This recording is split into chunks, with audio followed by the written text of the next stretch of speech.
There has been a shortage throughout Australia of eggs.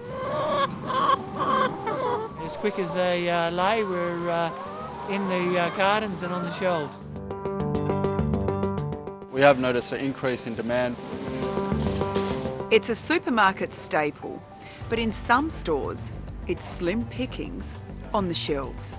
An egg shortage caused by an outbreak of bird flu in New South Wales. Last October, there was 500,000 birds culled. President of WA's Commercial Egg Producers Association, John Simpson, says we're now feeling the pressure on supplies here in Perth. 20% of the eggs that we sell in WA come from the eastern states, so WA farmers have to fulfil that supply, that void. With West Australians eating more eggs than ever before, producers are working overtime to keep the shelves fully stocked. On average, we're consuming 213 eggs per person every year, and it's the sales of free-range eggs that are fastest growing. At this free-range egg farm on the outskirts of Perth, the chickens are healthy and happy.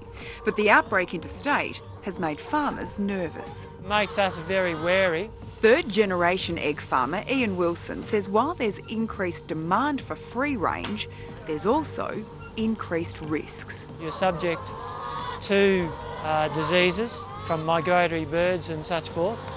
So it just makes us more wary that we've got to be vigilant. Free-range chickens roam, well, freely. So at times they can come into contact with wild birds, which may carry viruses like the bird flu.